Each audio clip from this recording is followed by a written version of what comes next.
Interval.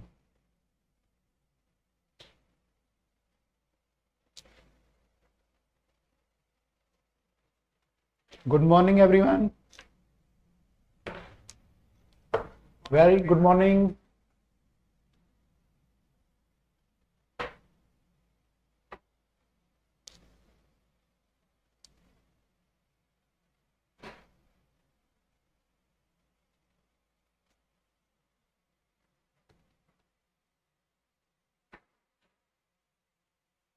सब लोग आ गए?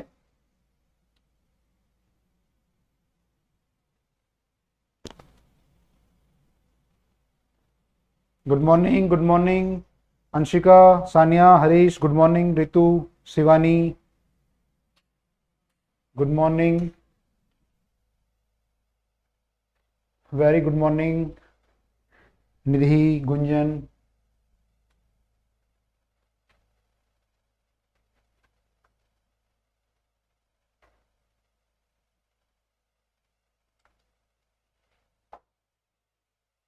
इसका हमें वो चेंज करना है तो वी रिक्वायर द, वो चाहिए ना हमें चेंज करने के लिए keyboard.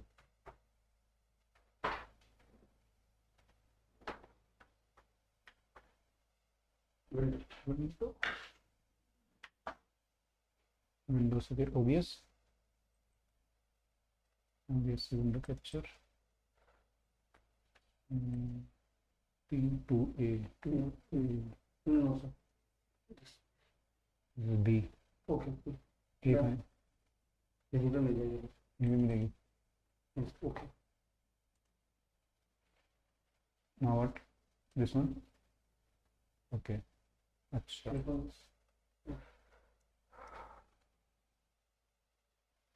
we can enlarge also, right?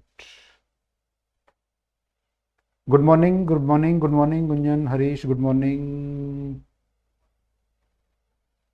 Good morning.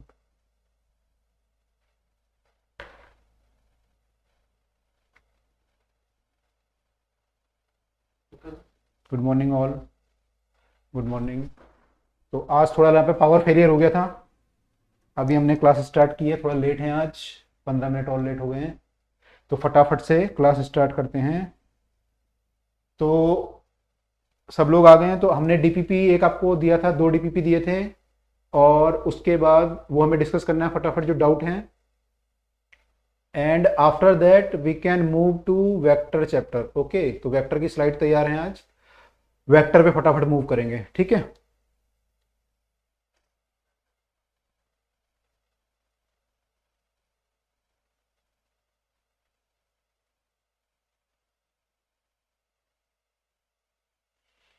Okay, तो we will start with the vectors.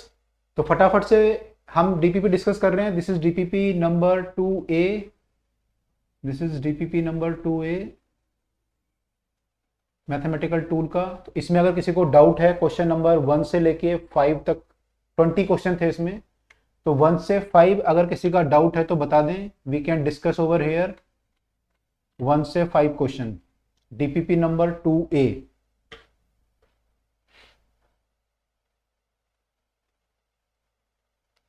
No doubt, Sarfaraz कह रहे हैं कोई डाउट नहीं है, 1 से 5। आई थिंक बाकी लोगों की भी नहीं है। 1 से 10 तक, अगर 10 तक बता दीजिए, 10 तक किसी का है तो 1 से 10 तक, 1 से 10 तक कोई डाउट, क्वेश्चन किसी क्वेश्चन में डाउट हुआ हो।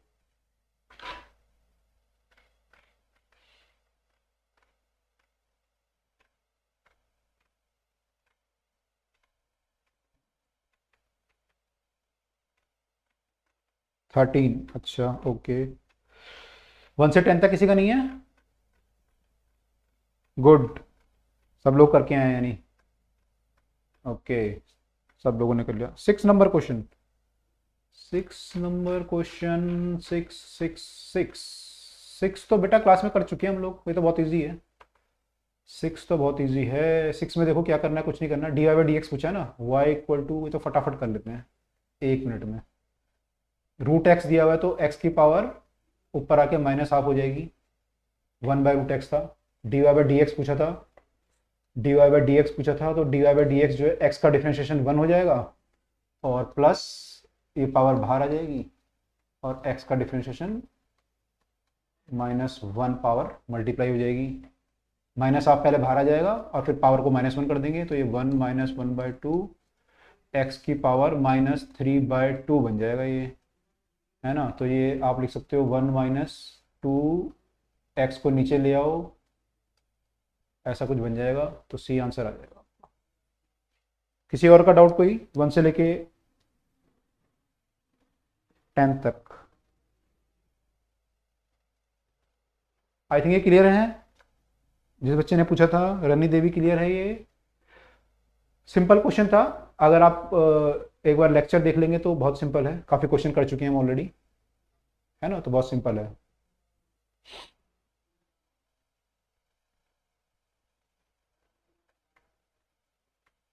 ओके अच्छा, कोई और क्वेश्चन था आपका? ठीक है, किसी बच्चे ने 9 पूछा है, 9 देख लें फटाफट से। 8 और 9, 8 क्या है?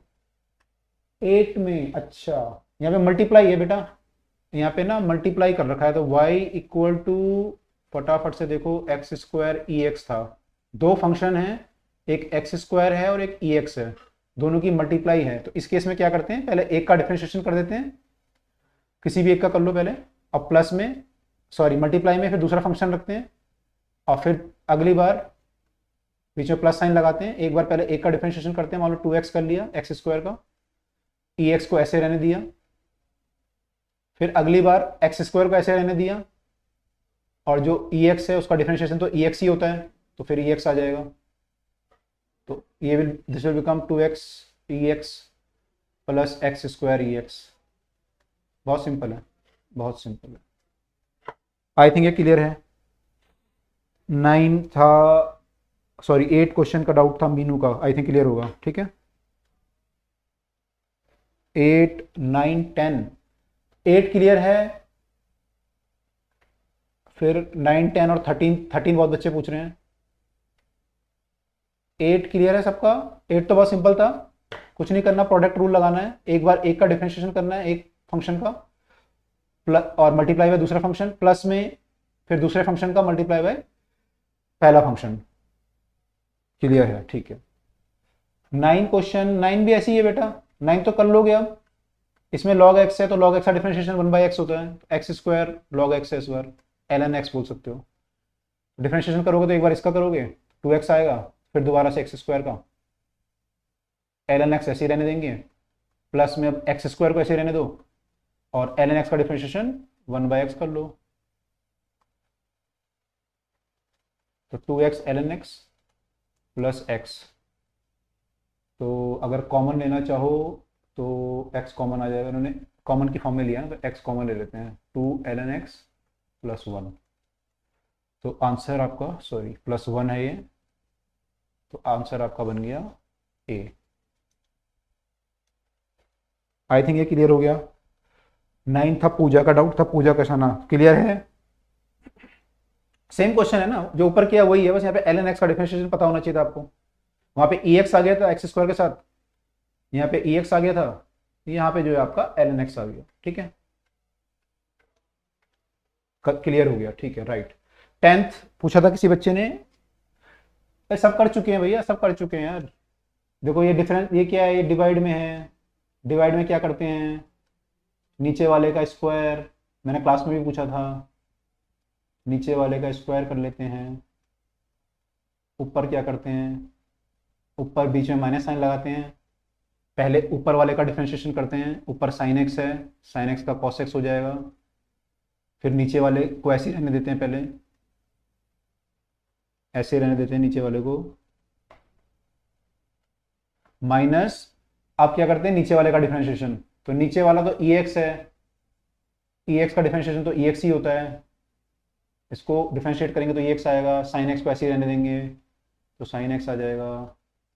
उसके बाद यहाँ से ई एक्स कॉमन ले सकते हो, दोनों जगह ई एक्स आ रहा है तो ई एक्स कॉमन आ जाएगा, अंदर आपका आ जाएगा cos x minus sine x, फटाफट से ई की पावर एक्स स्क्वायर है तो एक पावर कम काट सकते हो आप, एक पावर को, यहाँ स्क्वायर है यहाँ पे ई एक्स है, एक पावर कट जाएगी आपकी, तो आपका ई एक्स बचेगा, तो cos x minus sine x by E x, यानी कि ये बचेगा आपका, कौन सा बचेगा, ये वाला, cos x minus sine x e x, ठीक है। यहाँ पे तो sine x minus cos x हो गया था बी में, तो ये तो होगा नहीं।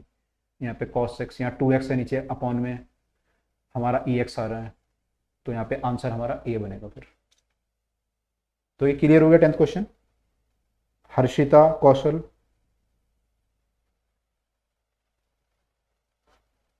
ओके। 13 कई बच्चों ने पूछा है, तो 11 से लेकर 20 तक जो डाउट है वो लिख दीजिए एक बार। 11 से 20, 13 बता रहा हूं मैं, और कोई डाउट है किसी का अगर 11 से 20 तो फटाफट से लिख दें। 11 क्वेश्चन, 11 पूछ रहे हैं याशा।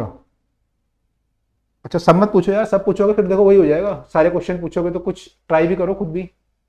सारे पूछोगे तो फिर काफी टाइम यही लग जाएगा हमारा। मैंने कल बोला था ना कि जितना मुझे मौका दोगे उतना मैं डेप्थ में पढ़ा पाऊंगा। तो जो बेसिक क्वेश्चन है एटलीस्ट वो घर से करो, एक बार नोट्स देख लो। और मैंने कहा था आपको कि इट्स नॉट रिक्वायर्ड कि आप जो है किताब ना देखिए, किताब देखिए, देखो जो आपने लेक्चर पढ़ा है उसे देखो, क्या बताया था। अपॉन में था तो क्या था, ई एक्स का डिफरेंशिएशन क्या होता है, लॉग एक्स का क्या होता है, अगर मल्टीप्लाई में है तो क्या करते हैं, डिवाइड में है तो क्या करते हैं। तो ये आप लोग खुद भी ट्राई करो, जितना मैक्सिमम ट्राई करोगे ना उतना मेरा यहाँ पे टाइम बचेगा और मैं आपको जो है और डेप्थ में पढ़ा पाऊंगा, ठीक है। तो कोई नहीं, अभी पहला एक आपका, थैंक यू, पहले आपका जो है पहला लेक्चर है भी, मैंने सॉरी पहला असाइनमेंट है, तो मैं आपकी हेल्प कर देता हूँ एक दो असाइनमेंट में। लेकिन धीरे धीरे आदत बनानी है कि मैक्सिमम क्वेश्चन जो इजी हैं एटलीस्ट वो करके आओ, है ना। तो y हमारा है यहाँ पे a की ए एक्स प्लस बी का क्यूब है ना y।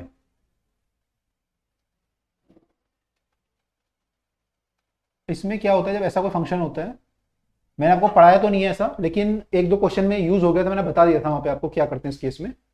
इस केस में ये करते हैं कि जब डिफरेंशिएट करोगे d y by d x, तो पहले तो सिंपल डिफरेंशिएशन जो करते हो आप क्या करते हो, पावर माइनस कर देते हो, पहले पावर आगे आती है,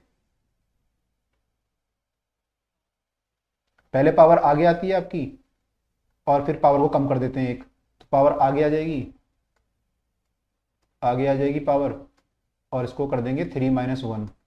इतना तो करना पड़ता है, जो कॉमन सी चीज होती है। अब यहाँ पे क्या है, यहाँ पे x नहीं है, अगर केवल x होता तो इतने से काम चल जाता, और यहाँ पे है ए एक्स प्लस बी, तो क्या करना पड़ेगा फिर, जो अंदर ये फंक्शन है ए एक्स प्लस बी, इसको भी एक बार डिफरेंशिएट करना पड़ेगा, मल्टीप्लाई करके इसको भी डिफरेंशिएट करना पड़ेगा। तो जब इसको डिफरेंशिएट करोगे तो ए की ए एक्स का जब डिफरेंशिएशन होगा तो ए इंटू वन, ए तो कांस्टेंट है बाहर आ जाएगा डिफरेंशिएशन से, एक्स का 1 होता है हमने पढ़ा था, बी एक कांस्टेंट है तो उसका 0 होता है, ये हमने पढ़ा था। तो ये इतना बचेगा आपका, तो कितना आ जाएगा फिर 3ax प्लस बी स्क्वायर हो जाएगा, पावर 3 - 1 करोगे तो, और इंटू ए आ जाएगा बस। तो this will become this. I think ये क्लियर है। 11 जो पूछ रहे थे, सुब्रो, विश्वास, श्लोक पांडे, याशा, क्लियर है तीनों को, ठीक है। ऐसा कोई फंक्शन अगर आता है जो एक्स की फॉर्म में नहीं होगा तो उसको फिर जो है क्या करना पड़ेगा, उसको दोबारा डिफरेंशिएट करना पड़ेगा। जैसे मैं एक क्वेश्चन और बताता हूँ यहाँ पे, जैसे मान लो कि अगर ये, तब तक बाकी लोग लिख लो जिनको क्लियर हो गया अगर ये क्वेश्चन, जिन्होंने डाउट पूछा था। मान लो ये ln x आपने देखा भी 1/x होता है डिफरेंशिएशन, लेकिन मान लो ये ln ax होता, तो क्या करते हैं हम लोग पहले 1/x तो करते ही इसको, सॉरी हाँ 1/x तो होता ही है, मल्टीप्लाई बाय फिर इसका डिफरेंशिएशन होता है ऊपर वाले का, ऊपर वाले का डिफरेंशिएशन भी करना पड़ता है आपको। ऊपर वाले का डिफरेंशिएशन आप करते तो क्या होता फिर वो, ऊपर वाले का डिफरेंशिएशन अगर आप करोगे तो ए एक्स का डिफरेंशिएशन करोगे तो ए तो बाहर आ जाएगा डिफरेंशिएशन से, और एक्स का डिफरेंशिएशन 1 हो जाएगा, तो it will become a into 1, ए से ए कट जाएगा तो फिर 1/x ही आ रहा है। लेकिन ऐसे कर सकते हो, ठीक है। इसको करने का एक तरीका और हो सकता था, जब ln a इंटू बी होता है तो ये प्रॉपर्टी होती है कि ये ln a प्लस बी हो जाता है, तो आप इसको लिख सकते थे, you could write it ln a plus ln x, जो ये फंक्शन है इसको ये लिख सकते थे। और जब उसको डिफरेंशिएट करोगे तो ये चीज आपकी कांस्टेंट है, ln a तो कांस्टेंट हो जाएगा, 0 हो जाएगा, और ln x का डिफरेंशिएशन 1/x हो जाएगा, तो कुल मिला के इसका डिफरेंशिएशन 1/x आ जाएगा, जो कि आपने यहां भी निकाला है। तो आपका सेम डिफरेंशिएशन आएगा। तो अगर कोई फंक्शन के साथ कोई और कांस्टेंट आ गया एक्स्ट्रा तो उसको भी एक बार डिफरेंशिएट कर देते हैं। ऐसे हमने इस क्वेश्चन में किया, यहाँ पे हमने इसको डिफरेंशिएट कर दिया दोबारा से, पहले इस फंक्शन को किया जिसे करते हैं नॉर्मली एक्स को, और फिर इस जो अंदर जो वैल्यू थी इसको दोबारा किया और मल्टीप्लाई में कर दिया दोनों को। तो आई थिंक ये क्लियर है ना, इजी है बहुत, बिल्कुल। सरफराज कह रहे हैं सर वेक्टर कब स्टार्ट करोगे? भाई जब तुम कराओगे तभी तो करेंगे, अब तुम लोग डाउट पूछोगे तो कैसे करूंगा? मैं तो स्लाइड रेडी रखा हुआ था, आप लोगों ने डाउट की बौछार लगा दी, है ना। तो कोई नहीं, डाउट पूछो, अभी शुरू के असाइनमेंट है, लेकिन फिर भी ट्राई करो, धीरे धीरे अपने आप करने की कोशिश करो। 13 कई लोगों का डाउट है, आई एम कमिंग टू 13। 13 और 17 कई लोगों का डाउट है, तो 13 और 17 पे आ रहे हैं। मीनू आपने 14 लिखा है, आई थिंक अरुंधति नाम था आपका, 14 आपने लिखा है, तो 14 इज, आप एक बार ट्राई कर लीजिएगा, 14 देख लेते हैं वैसे है क्या, मैं हिंट दे देता हूँ।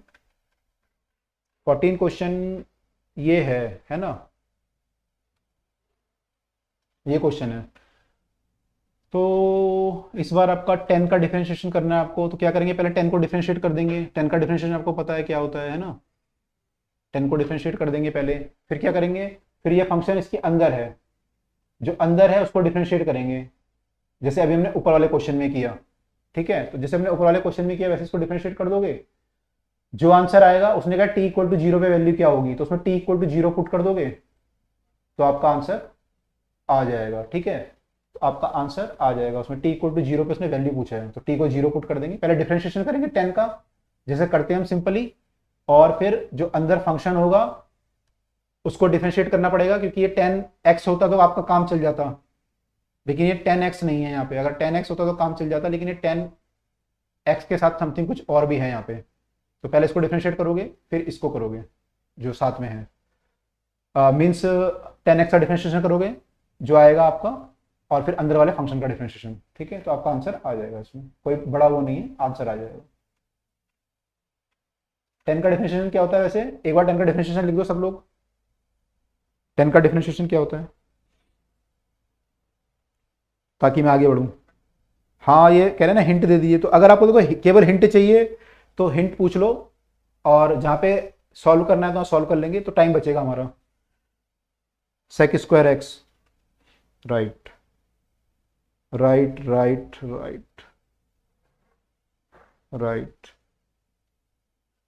राइट, तो सेक स्क्वायर एक्स कर लेंगे, है ना। तो सेक स्क्वायर आ जाएगा इसका जो फंक्शन है आपका, और फिर अंदर वाले का जो भी सेक स्क्वायर पूरा आ जाएगा, sec square 5/2 pi t plus pi by 6 पूरा आ जाएगा। फिर जो अंदर है उसको जो है डिफरेंशिएट कर देंगे। ठीक है, तो कर लीजिएगा एक बार ट्राई। मैं क्वेश्चन नंबर 17 पे मूव कर रहा हूँ, आई थिंक 17 से पहले, अच्छा 16 का हिंट पूछा है, तो 16 का हिंट दे रहा हूँ और 17 पे मूव कर रहे हैं। 16 का हिंट दे रहा हूँ, 17 पे मूव कर रहे हैं। 16 minimum value of y, okay, ये कल हमने पढ़ा था ना, मिनिमम वैल्यू ऑफ वाई कितनी होगी, तो हमने कल पढ़ा था। अच्छा करा ये क्वेश्चन चलो कर ही लेते हैं, क्योंकि कल हमने एक ही क्वेश्चन किया था, इसको भी कर लेते हैं। तो हमने कल पढ़ा था कि जो मिनिमम हम निकालते हैं, मैक्सिमम मिनिमम, वहां पे क्या होता है, dy बाई डी एक्स, वहां पे dy बाई डी एक्स क्या होता है, 0 होता है, मैक्सिमा पे भी और मिनिमा पे भी। ठीक है, तो dy बाई डी एक्स 0 होता है, तो हमने कर लेते हैं dy बाई डी एक्स, कितना आ जाएगा इसका dy by d x, 2x आ जाएगा एक्स स्क्वायर का, और x का 1 आ जाएगा, तो 2x प्लस 1 आ गया, इसको 0 कर दो, x इक्वल टू -1/2। ठीक है, अभी ये x आया, ठीक है, आंसर नहीं आया अभी आंसर नहीं आया। उसने क्या बोला है कि y की मिनिमम वैल्यू कितनी होगी पूछा है, y की वैल्यू, तो y की वैल्यू निकालनी पड़ेगी अभी। तो x की वैल्यू पुट करके निकाल सकते हो, क्योंकि y आपका जो है वो क्या है, y जो है आपका वो एक्स स्क्वायर प्लस एक्स है। x की वैल्यू आपने निकाल ली, अब x की वैल्यू आप पुट कर दो, तो 1/2 का स्क्वायर माइनस 1/2 का स्क्वायर प्लस हो जाएगा 1/4, और x की वैल्यू -1/2 है, फिर एलसीएम ले लो, तो ये 4 आ जाएगा यहाँ पे, 1 - 2 तो -1/4, तो -1/4 हो जाएगा, which is answer number A. ठीक है, ये आ गया। अब इसमें क्या है, ये तो आंसर वैल्यू आ गई, लेकिन हो सकता था ये, हमें क्या पता मैक्सिमा है या मिनिमा है। हमने तो डी बाई डी एक्स को 0 किया, उससे x निकाला और उससे y निकाला, है ना। लेकिन डी बाई डी एक्स तो 0 दोनों केस में होता है, मिनिमम पे भी होता है, मैक्सिमम पे भी होता है। तो हम क्या चेक करेंगे अब, d square y by d x square.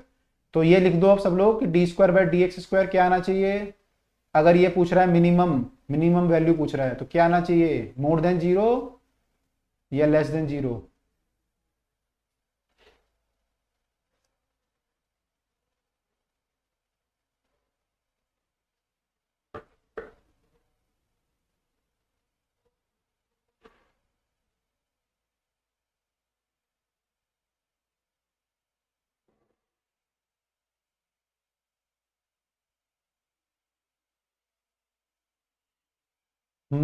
कल पढ़ा था ना हमने, मैक्सिमम मिनिमम कल पढ़ा था ना हमने। अगर फंक्शन आपका ऐसे कुछ वेरी करता है तो यहाँ पे क्या होता है, मैक्सिमा पे होता है, जहाँ मैक्सिमा है उल्टा होता है, मैक्सिमा पे लेस देन 0 होता है और मिनिमा पे मोर देन 0 होता है, डबल डिफरेंशिएशन, ठीक है। तो यहाँ पे इसने पूछा था मिनिमा, तो मिनिमा पे क्या होना चाहिए, मोर देन 0 होना चाहिए, यानी d² / dx² मोर देन 0 होना चाहिए। तो इसको मोर देन 0 होना चाहिए, तो एक बार ट्राई कर लेते हैं। अगर इसको डबल डिफरेंशिएट हम करेंगे, dy/dx कितना आया था हमारा, ये आया था, dy/dx इतना आया था। इसको डिफरेंशिएट करोगे तो कितना आएगा, ये एक बार और डिफरेंशिएट करोगे तो 2x+1 का डिफरेंशिएशन क्या हो जाएगा, 2 हो जाएगा, x का 1 हो जाएगा, 1 का 0 हो जाएगा, ये वाले 1 का 0 हो जाएगा, कांस्टेंट है क्योंकि। तो 2 आया and 2 is more than 0, 2 is more than 0। तो यानी यहाँ पे क्या है, यहाँ पे हमारा क्या हुआ, मोर देन 0 है, ठीक है। तो मोर देन 0 का मतलब ये मिनिमा ही है, हमने सही निकाला है, ये जो वैल्यू है वो इसकी मिनिमम वैल्यू ही है, मैक्सिमम वैल्यू नहीं है। तो हमने चेक भी कर लिया कि ये मिनिमम ही था, वैल्यू तो आप निकाल सकते। और वैसे देखो यार, ऑब्जेक्टिव क्वेश्चन है और ऑब्जेक्टिव क्वेश्चन में 4 ऑप्शन दिए हुए हैं यहाँ पे, और उसने पूछा मिनिमम कितनी होगी, तो एक ही वैल्यू आई है तो मिनिमम ही होगी, है ना भाई। अगर दो वैल्यू आती, अगर मान लो दो वैल्यू आ जाती कि एक तो y मान लो कुछ आ गया x = ये और x = ये, तो आप चेक करते हैं कि ये मिनिमम है या मैक्सिमम है। एक ही वैल्यू आई है तो वही आंसर होगा, या तो नन ऑफ दीज लिखा होता तो आप चेक करते हैं। अगर नन ऑफ दीज होता ऑप्शन में तो आपको चेक करना पड़ता कि ये मिनिमम है या मैक्सिमम है, लेकिन इस केस में चेक करने की जरूरत ही नहीं थी, एक ही वैल्यू आनी थी, वही आंसर था, तो आंसर वही आएगा, ठीक है। तो आई थिंक ये डबल डिफरेंशिएशन सबको क्लियर है, ये सबको क्लियर है, ठीक है।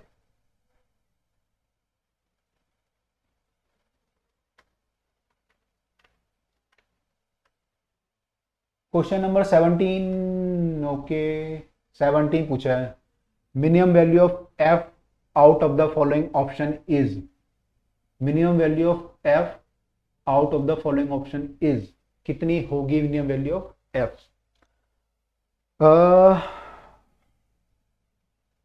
ये वैसे मैथ्स का क्वेश्चन है ना, थोड़ा सा ट्रिक लगानी पड़ेगी। एक तो तरीका वही है जो आपने अभी ऊपर किया था डिफरेंशिएशन वाला, थोड़ा सा लंबा हो जाएगा लेकिन उससे भी आंसर आ जाएगा, ठीक है, उससे भी आंसर आ जाएगा, थोड़ा सा लंबा हो जाएगा।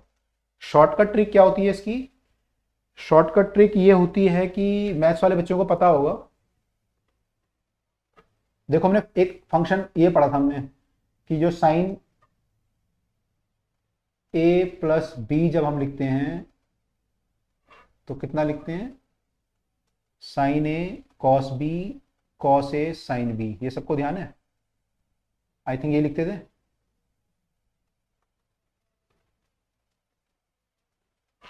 ये हमें पता है, ठीक है। दूसरा हमें ये पता है कि साइन की जो मैक्सिमम वैल्यू होती है, साइन कोई भी थीटा हो उसकी मैक्सिमम वैल्यू 1 हो सकती है, मैक्सिमम वैल्यू इसकी 1 हो सकती है, मिनिमम -1 हो सकती है, ठीक है। तो ये 1 से -1 तक वेरी करता है, हमें दो बातें पता है, ठीक है।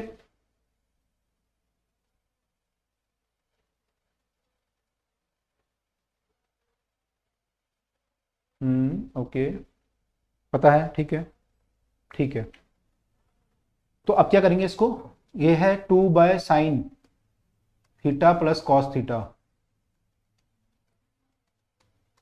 तो हम ट्राई करेंगे इसे साइन में कन्वर्ट करने का, क्योंकि साइन का हमें पता है मैक्सिमम वैल्यू कितनी होती है, मिनिमम कितनी होती है। तो हम क्या करते हैं, इसे 1/√2 से मल्टीप्लाई कर देते हैं, यानी कि 1/√2 से मल्टीप्लाई और √2 से मल्टीप्लाई, तो मैंने कुछ नहीं किया, मैंने रूट टू से मल्टीप्लाई किया, रूट टू से डिवाइड किया इसे, तो एक ही बात है, मैंने कुछ चेंज नहीं किया, वैल्यू वैल्यू सेम रहेगी मेरी, क्योंकि मैंने रूट टू से मल्टीप्लाई किया है और ये रूट टू से मल्टीप्लाई किया, रूट टू से डिवाइड किया, तो कट के वही आ जाएगा साइन प्लस कॉस।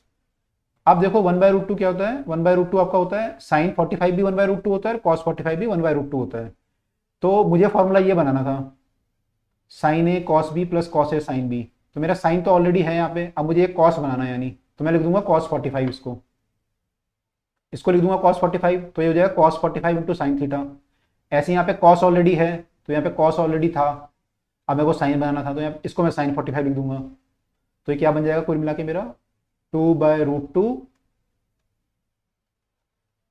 2/√2 साइन, इस पर कॉस बनाना है, कॉस 45 साइन थीटा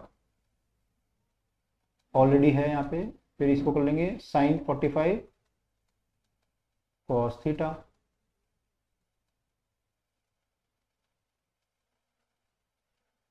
ठीक है, this will become root two से अच्छा ये जो हमारा है अभी क्या बन गया, sign A cos B plus cos A sine B, तो ये फॉर्मूला उल्टा बन गया रिवर्स, तो हम इसको ऐसे कन्वर्ट कर सकते हैं अब।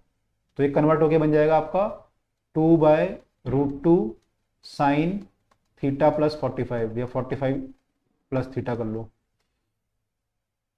ये बन गया।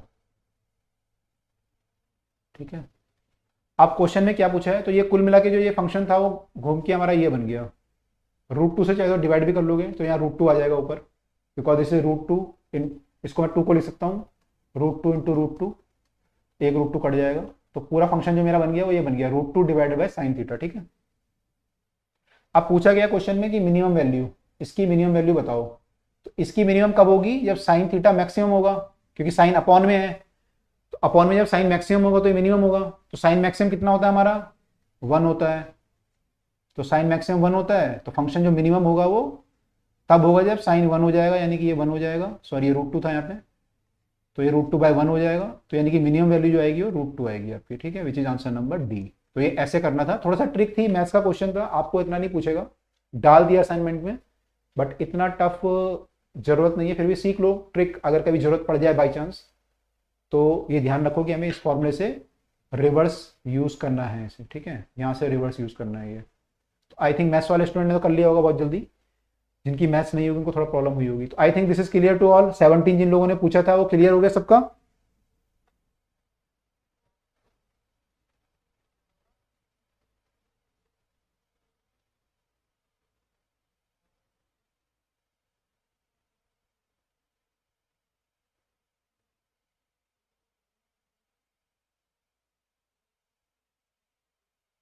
हरीश ने क्या लिखा है, sine by cos equal to 1, समझ में नहीं आया।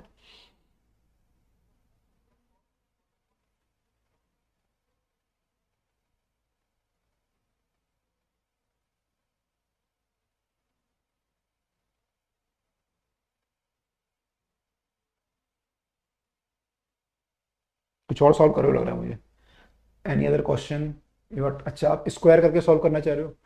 अच्छा कोई ये पूछ रहा है कि मैंने यहाँ पे जो है मेरे को कैसे पता कि √2 ही लगेगा, √2 कैसे लगेगा, क्योंकि देखो मैं कुछ और कर नहीं सकता था यहाँ पे, अगर मैं 2 से डिवाइड करता मान लो, या किसी और से डिवाइड करता, तो मैं फिर साइन थीटा कॉस थीटा लाना बड़ा मुश्किल हो जाता मुझे, है ना। अगर मान लो मैं 2 से डिवाइड करता तो 1/2 आ जाता है यहाँ पे, और यहाँ पे 1/2 आता, तो ये हमारा फिर क्या बन जाता है, 1/2 क्या होता है हमारा, कॉस 60 डिग्री होता है,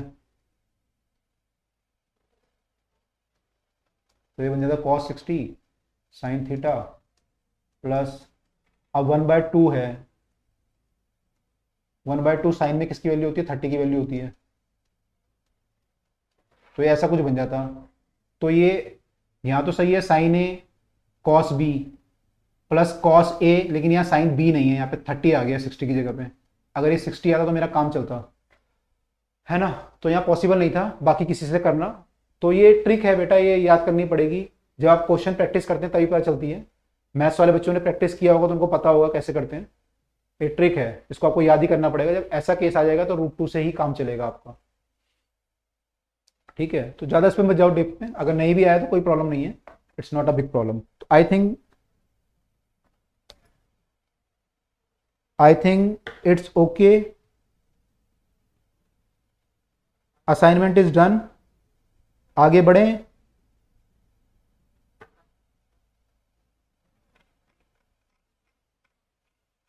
ट्वेंटी क्वेश्चन थे इसमें, आगे बढ़ें।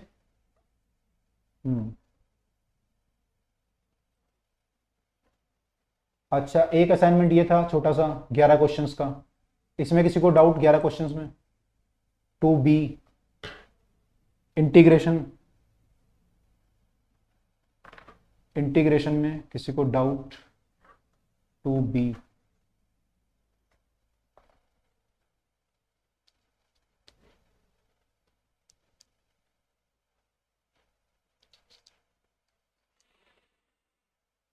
नो डाउट, जल्दी बता दो, कोई है तो आगे बढ़ें। तो no doubt, no doubt, no. अच्छा, सबको वेक्टर की जल्दी हो रही है बहुत। अच्छा चलो, 13 नंबर तो क्वेश्चन है ही नहीं इसमें, तो 11 ही है। फर्स्ट का पूछ रहे हो 13?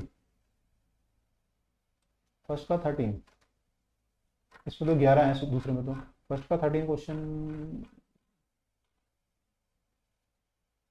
वो सेम है बेटा, साइन का डिफरेंशिएशन करेंगे पहले, फटाफट से देख लो। मैं 10 का बताया था ना भी क्वेश्चन, वही 10 वाला जैसे 10 का है वैसे ही है। साइन का कॉस हो जाएगा, कॉस हो जाएगा 2πt प्लस π/6, साइन का डिफरेंशिएशन कॉस, उसके बाद अंदर वाले का डिफरेंशिएशन करेंगे 2πt प्लस π/6, ये कांस्टेंट है, इसका 0 आ जाएगा, और इसका डिफरेंशिएशन हो जाएगा 2π, t का 1 हो जाएगा, इंटू 2π हो जाएगा ये केवल, इंटू 1 प्लस 0 विच इज 2π, बस हो गया। और ये आपका ऐसे ही रहेगा, ये ऐसे ही रहेगा।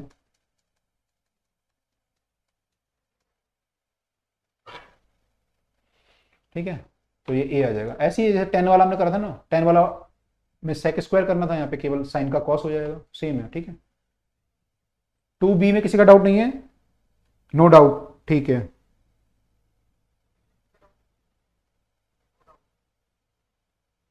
No doubt, okay. I think everyone is now ready for vectors, everyone is now ready for the vectors, है ना?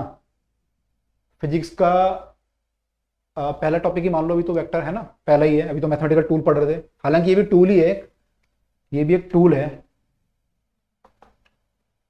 बट फिर भी मान लो फिजिक्स है ना। कुछ बच्चों को तसल्ली हो जाएगी, अभी कुछ बच्चों को तसल्ली नहीं हो रही, सर फिजिक्स कब पढ़ाओगे? कई लोग क्वेश्चन पूछ रहे हैं फिजिक्स कब पढ़ाओगे, है ना, तो उनको थोड़ा तसल्ली हो जाएगी, फिजिक्स भी पढ़नी शुरू कर दी। चलो कर लेते हैं।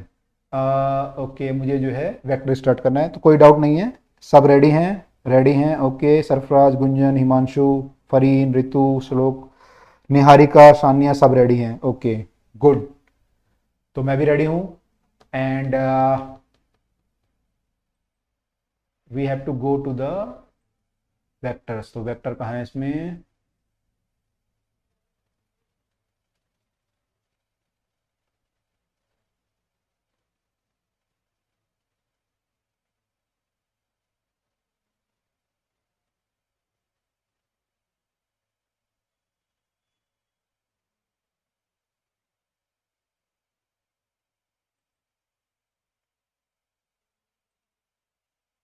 तो आई थिंक नाउ स्क्रीन आ गई आपके सामने वेक्टर की, एंड दिस वन, तो आई थिंक सबको विजिबल होगा वेक्टर्स। तो करें स्टार्ट? तो वेक्टर स्टार्ट करते हैं। तो सबसे पहले डेफिनेशन दे रखी है, सबको पता होगी, स्केलर और वेक्टर हमारे पास जो फिजिकल क्वांटिटी हैं मोटा मोटा दो में डिवाइड कर सकते हैं, one is scalar, one is vector. ठीक है, जो भी आप फिजिक्स पढ़ोगे उसमें कई सारी क्वांटिटी आएंगी आपकी, है ना, mass, energy, momentum, charge, magnetic flux, electric flux, है ना, एंड बहुत सारी चीजें ऐसे, बहुत सारे आपके आएंगे, करंट, टाइम, डायरेक्शन, बहुत सारी चीजें आएंगी, करंट, टाइम इसमें लिखा है, वर्क, है ना, बहुत सारी चीजें आएंगी ऐसे। तो सारी जो क्वांटिटी है आपकी फिजिकल क्वांटिटी, उनकी यूनिट होंगी कुछ, joule, metre, second, weber, tesla, वो तो उनकी यूनिट हुई, है ना। लेकिन उन क्वांटिटी को जो हम डिवाइड कर सकते हैं सारी क्वांटिटी को फिजिक्स में, तो मेन कैटेगरी में डिवाइड कर सकते हैं, one is known as scalar and another is known as vector.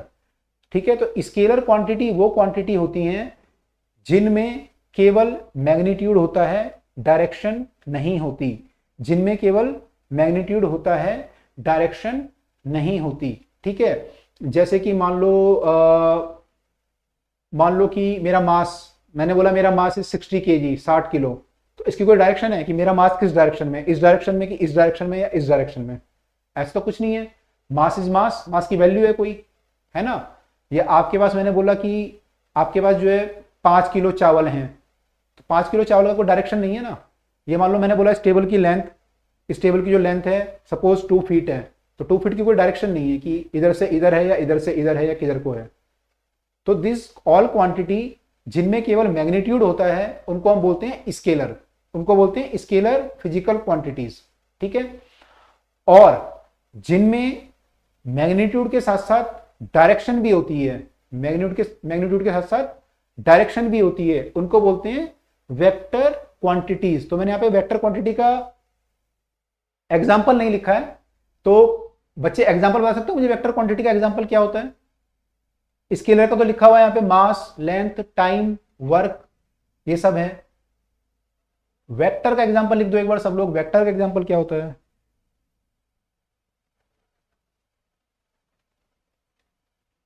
Velocity, acceleration, force, correct. Speed नहीं होगा, स्पीड नहीं होगा, स्पीड स्केलर होगा।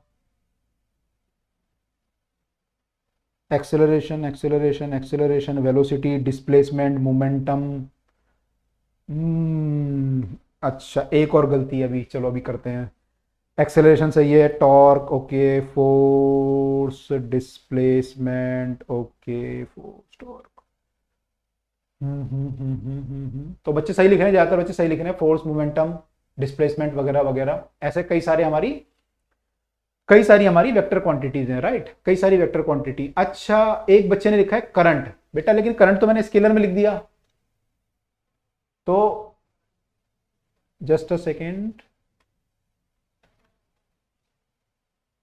करंट तो स्केलर में है, तो एक बार ये बताओ करंट मैंने स्केलर में क्यों लिखा है?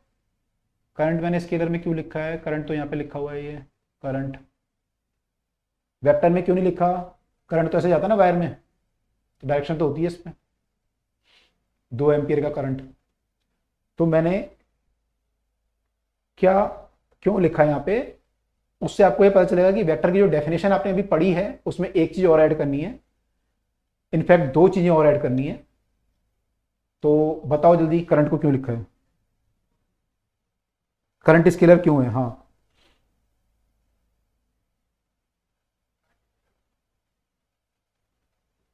हम्म हम्म हम्म हम्म हम्म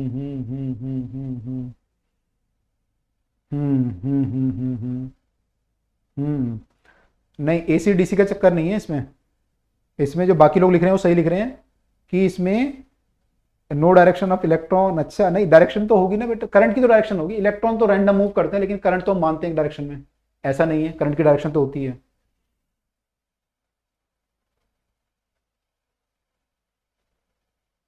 करेक्ट।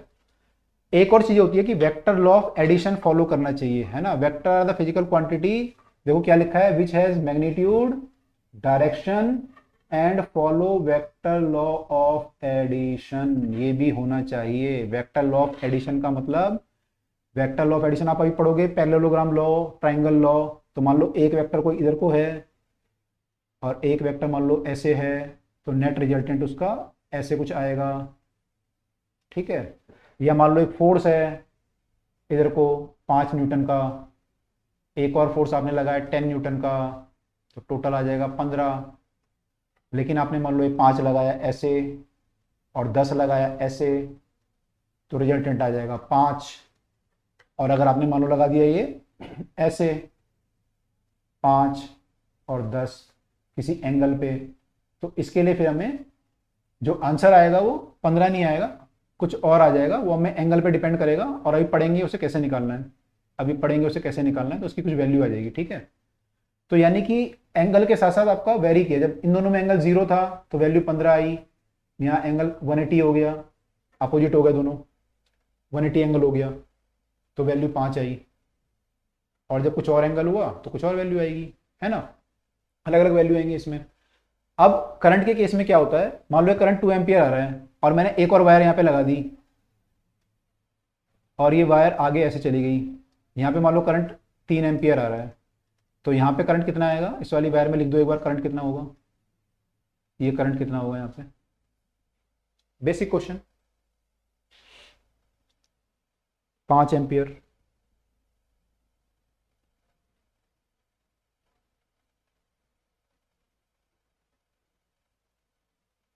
पाँच एम्पियर आएगा, करेक्ट, 5 एम्पियर, ठीक है, ये करंट यहाँ 5 एम्पियर आया। अब कहोगे सर ये क्यों पूछ रहे हो हमसे, पता ही है सबको 2 और 3 5 होते हैं, है ना, इसलिए पूछ रहा हूँ। आपने आंसर दे दिया मुझे, है ना, आपने मुझसे ये पूछा कि सर यहाँ पे एंगल कितना होगा, पूछा आपने मुझसे सर ये थीटा कितना है, तब बताऊंगा मैं आंसर,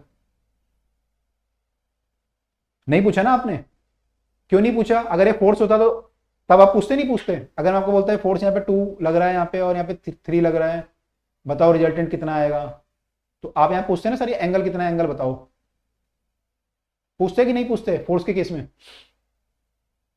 फोर्स के केस में पूछते कि नहीं पूछते।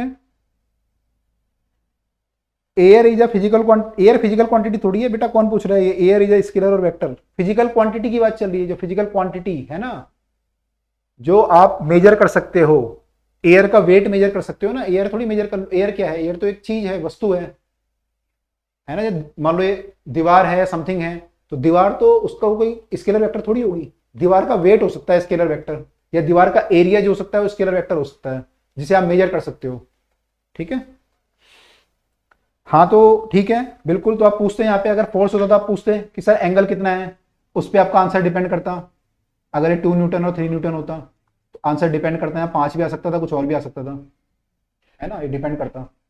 तो लेकिन करंट में डिपेंड नहीं किया, यानी करंट में क्या है कि इस एंगल से फर्क नहीं पड़ रहा, इस एंगल से कोई फर्क नहीं पड़ रहा, इसका मतलब ये जो करंट ऐड हो रहा है ये कैसे ऐड हो रहा है, वेक्टर की तरह ऐड हो रहा है या स्केलर की तरह ऐड हो रहा है, जैसे फोर्स आपके वेक्टर की तरह ऐड हो रहे थे, थीटा थीटा पे डिपेंडेंट थे कि थीटा आपका अगर चेंज करेगा तो फोर्स भी चेंज करेगा, लेकिन करंट में क्या है, ये 3 और 2 जो है 5 ही आ रहा है, यानी किसकी तरह ऐड हो रहा है, एज ए स्केलर और as a vector, scalar scalar scalar scalar की तरह ऐड हो रहा है, ये स्केलर की तरह ऐड हो रहा है, 3 और 2 5 ही है यहाँ पे, ठीक है।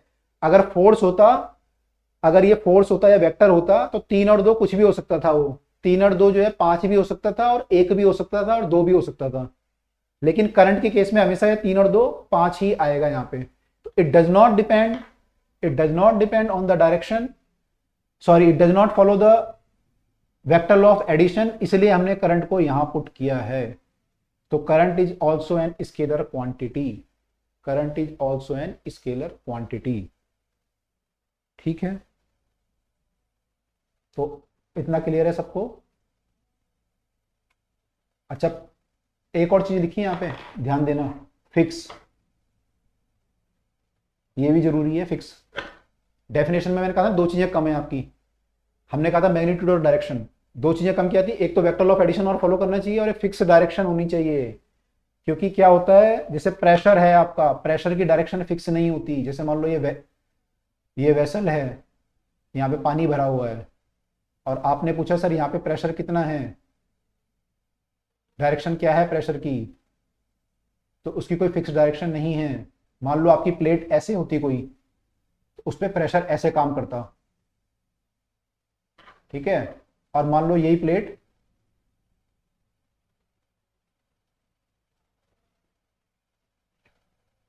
जो है आपकी ऐसे हो जाती, तो फिर प्रेशर ऐसे काम करने लगता है इस पे, वाटर का जो प्रेशर है, तो सेम पॉइंट पे प्रेशर जो है हर डायरेक्शन में काम कर रहा है, सेम पॉइंट पे प्रेशर जो है हर डायरेक्शन में काम कर रहा है, तो इसकी कोई फिक्स डायरेक्शन नहीं है। अगर फिक्स डायरेक्शन नहीं है तो उसको भी हम क्या करते हैं, स्केलर में डाल देते हैं, तो प्रेशर को भी हम स्केलर में ही डाल देंगे, pressure is also an scalar quantity, है ना। तो आई थिंक इतना सबको क्लियर है। अब वेक्टर के लिए मैग्नीट्यूड होना चाहिए, है ना, डायरेक्शन होनी चाहिए, vector law of addition follow होना चाहिए और जो डायरेक्शन हमने पढ़ी है वो फिक्स होनी चाहिए, ये चीजें होनी चाहिए। तो इतना क्लियर है सबको, आगे चलें।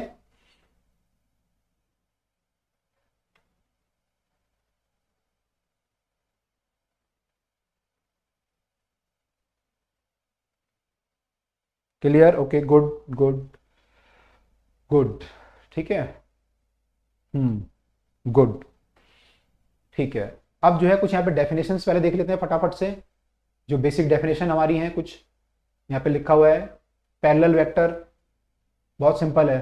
पैरेलल वेक्टर क्या होगा, जो एक दूसरे के पैरेलल होंगे। ऐसे अगर मान लो एक डायरेक्शन में है, पैरेलल हो जाएंगे। अगर ये उल्टे हो गए ऐसे अपोजिट डायरेक्शन में, एंटी पैरेलल, तो ये पैरेलल वेक्टर हो गया।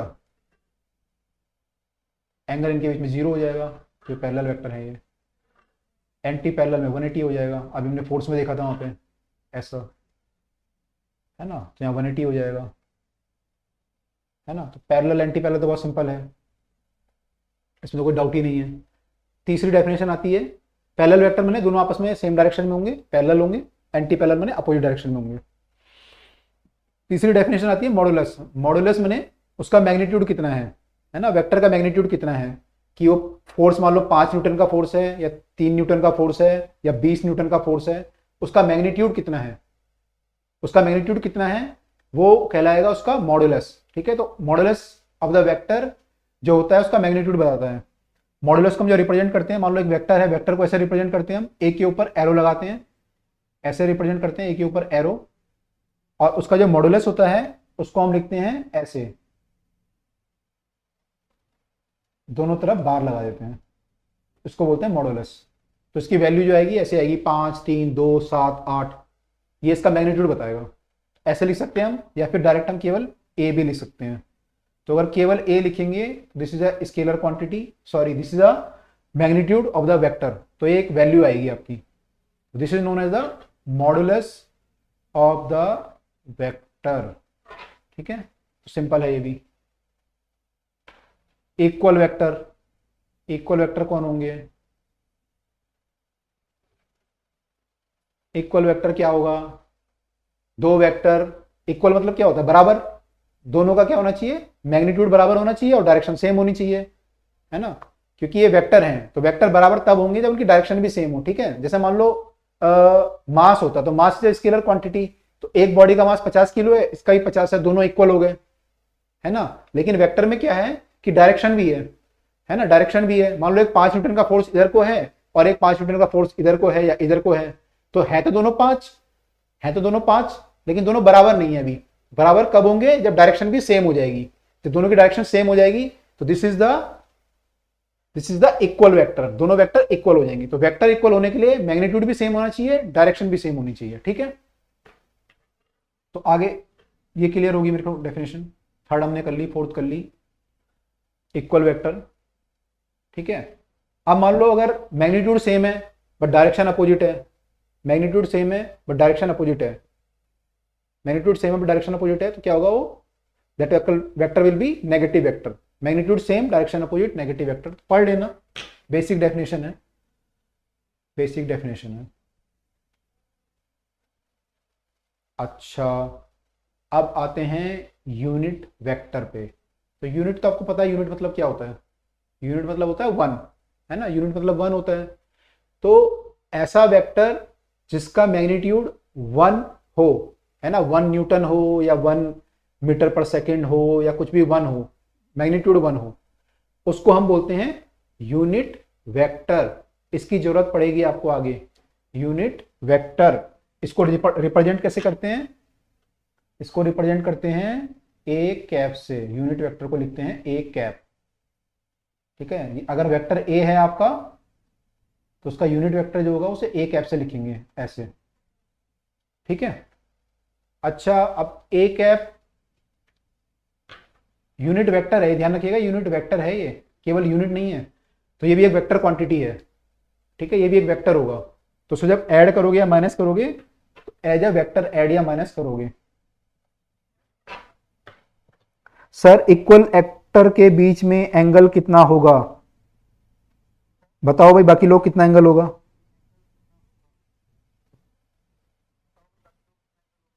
पहले सरफराज का क्वेश्चन ले लेते हैं, जल्दी बताओ। जीरो होगा। अभी पढ़ा, इक्वल वेक्टर मैंने डायरेक्शन सेम होगी, मैग्नीट्यूड भी सेम, डायरेक्शन भी सेम, तो एंगल जीरो हो जाएगा। एंगल कितना इनके में? जीरो। हाँ जीरो होगा, बिल्कुल बिल्कुल बिल्कुल बिल्कुल जीरो होगा। ठीक है, एक क्वेश्चन ये पूछ रहे हैं कि लास्ट वाला बता दो दोबारा, कौन सा वाला पूछ रहे हो डेफिनेशन बेटा, एक बार नाम लिख दो, लास्ट वाली कौन सी डेफिनेशन थी आपकी। तब तक मैं दूसरा क्वेश्चन ले रहा हूं एक। सर पैरेलल और इक्वल वेक्टर में डिफरेंशिएट कर दीजिए। डिफरेंस क्या हुआ? पैरेलल और वेक्टर में डिफरेंस ये हुआ बेटा, दो वेक्टर पैरेलल हो सकते हैं, उनका मैग्नीट्यूड अगर सेम नहीं है तब भी वो पैरेलल हो सकते हैं। मान लो 5 है या 10 है, तब भी ये पैरेलल है, लेकिन इक्वल होने के लिए उनका मैग्नीट्यूड भी सेम होना चाहिए। ये 5 है तो ये भी 5 होना चाहिए, है ना, तो उसे हम बोलेंगे इक्वल वेक्टर। लेकिन अगर मान लो सेम नहीं है तो पैरेलल वेक्टर बोलेंगे। डायरेक्शन सेम है, मैग्नीट्यूड डिफरेंट है तो पैरेलल, लेकिन अगर मैग्नीट्यूड भी सेम हुआ तब इक्वल। तो वेक्टर का इक्वल होने का मतलब दोनों का मैग्नीट्यूड भी सेम होना चाहिए और डायरेक्शन भी सेम होनी चाहिए, तो इक्वल होगा। ठीक है, पैरेलल तो वैसे भी हो सकता है बिना इक्वल हुए। आई थिंक दिस इज क्लियर।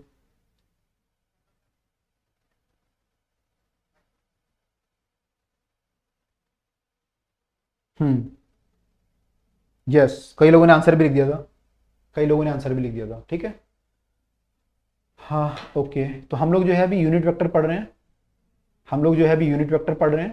तो यूनिट वेक्टर हमने अभी पढ़ा कि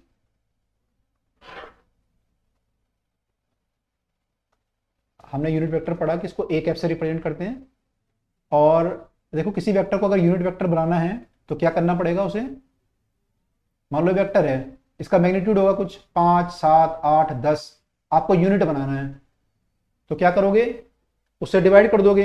अगर 5 है तो 5 से डिवाइड कर दोगे, 7 है तो 7 से कर दोगे, है ना, 8 है तो 8 से कर दोगे, तो यूनिट बन जाएगा, 1 बन जाएगा वेक्टर, है ना। तो जो 5 है उस वेक्टर का क्या है, मैग्नीट्यूड है, वेक्टर का मैग्नीट्यूड है, तो 5 से आपको डिवाइड करना है उसे। ठीक है, मैग्नीट्यूड को क्या लिखते हैं हम उसको, अभी हमने पढ़ा था ऊपर, ये पढ़ा था ना मॉडुलस, ये मॉडुलस, इसको मैग्नीट्यूड भी बोलते हैं। तो इसका जो मैग्नीट्यूड है उससे आपको डिवाइड करना है, तो हम क्या करेंगे, ए कैप बनाने के लिए, ए कैप बनाने के लिए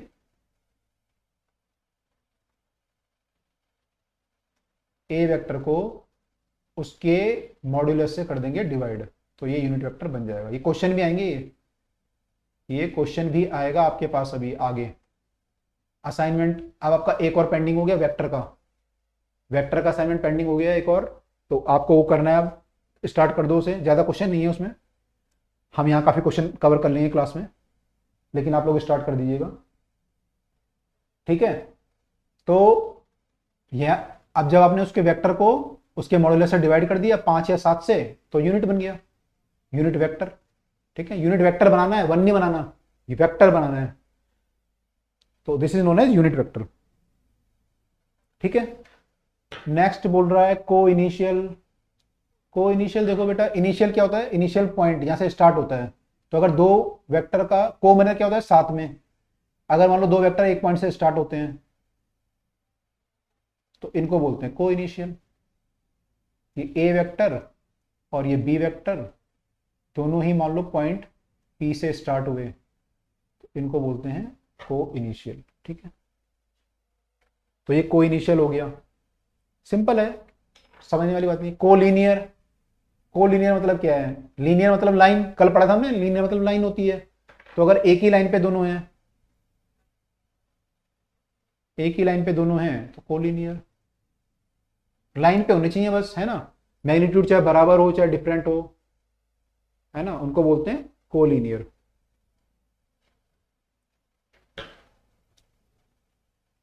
को प्लेनर क्या होता है, सेम प्लेन पे होंगे तो को प्लेनर हो जाएगा, सेम प्लेन पे होंगे तो को प्लेनर हो जाएगा, कोलिनियर हमने पढ़ लिया। कॉनकरंट, कॉनकरंट क्या होगा, मैंने एक पॉइंट से पास करें अगर, को इनिशियल क्या था, एक पॉइंट से स्टार्ट कर रहे थे, यहाँ पे क्या एक पॉइंट से पास, मान लो अगर ऐसे है और ऐसे कोई वेक्टर जा रहा है तो ये एक पॉइंट से पास कर रहे हैं, तो इनको कॉनकरंट वेक्टर बोलते हैं, इनको बोलते हैं कॉनकरंट वेक्टर्स। ठीक है,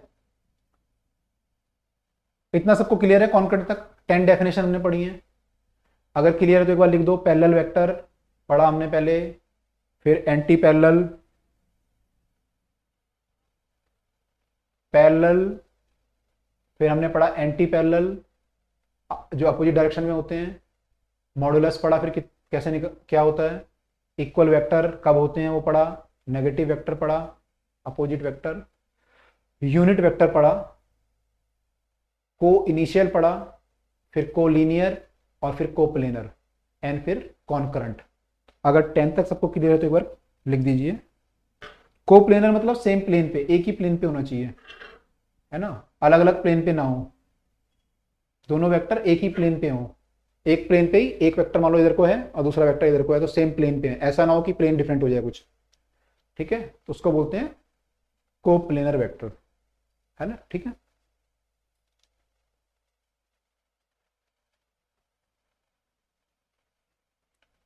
टेंथ कॉन्करेंट वेक्टर है बेटा। कॉन्करेंट मतलब एक पॉइंट से पास हो,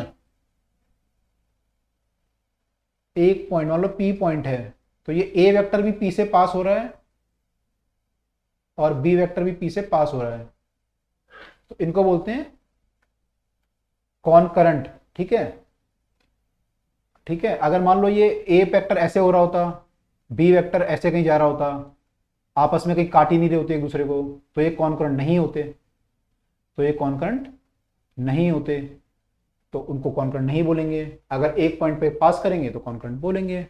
तो बाकी सबको आई थिंक क्लियर है, सबने लिख दिया clear clear clear clear clear, 4 वाला ओके, क्लियर क्लियर। 4 और 5, 4 और 5 तो सिंपल है जो पूछ रहे हैं। 4 माने इक्वल, इक्वल मतलब उनका डायरेक्शन भी सेम और मैग्नीट्यूड सेम, तो इक्वल, है ना। वेक्टर इक्वल कब होगा, जब उसका वेक्टर का मतलब क्या होता है, उसका मैग्नीट्यूड होना चाहिए, डायरेक्शन होनी चाहिए, तो इक्वल कब होगा, जब दोनों चीजें सेम होंगी, है ना। केवल उसमें केवल मैग्नीट्यूड नहीं है ना, अगर मैग्नीट्यूड होता तो सेम हो जाता, मैग्नीट्यूड सेम होते ही, लेकिन ये वेक्टर है, वेक्टर में मैग्नीट्यूड भी होती है और डायरेक्शन भी होती है, हमने भी पढ़ा था, हमने भी पढ़ा था। तो जब दो वेक्टर को आप इक्वल बोलोगे, इक्वल बोलोगे तो उनका मैग्नीट्यूड और डायरेक्शन दोनों सेम होना चाहिए, ठीक है। जो मैथ्स वाले स्टूडेंट होंगे वो समझ रहे होंगे कॉम्प्लेक्स नंबर जैसे इक्वल होता है तो उनका रियल पार्ट और इमेजिनरी पार्ट को इक्वल करना पड़ता है दोनों को ही, तब जाके बराबर होता है। ऐसे यहाँ वेक्टर में मैग्नीट्यूड डायरेक्शन को इक्वल करना पड़ता है, तो this is known as equal vector. और नेगेटिव वेक्टर किसने पूछा है, तो नेगेटिव वेक्टर जो है अपोजिट डायरेक्शन में हो एक दूसरे के, एक इधर को है मान लो और एक इधर को है, अपोजिट डायरेक्शन में हो गए, नेगेटिव वेक्टर। और अपोजिट वेक्टर ही बोलते हैं इन्हें, नेगेटिव और अपोजिट। मैग्नीट्यूड सेम होना चाहिए लेकिन, है ना, मैग्नीट्यूड सेम। तो 10 तक सबको क्लियर हो गया। सर को इनिशियल वेक्टर कॉन्करेंट भी होंगे, हाँ बोल सकते हैं, को इनिशियल इज कॉन्करेंट आल्सो, को इनिशियल इज कॉन्करेंट आल्सो बोल सकते हैं, बोल सकते हैं, कॉन्करेंट भी बोल सकते हैं सर, क्योंकि को इनिशियल है तो पॉइंट तो उनका पास मैच कर ही रहा है आपस में, है ना। अब मैं इसका एक्चुअली डेप्थ में नहीं जाना चाह रहा, मैथ्स वाले बच्चे समझ रहे होंगे, स्क्यू लाइंस होती हैं कुछ तो वो सेम उससे पास नहीं करती पॉइंट से, तो यहाँ पे समथिंग वो है ना, तो इट कैन बी सेड।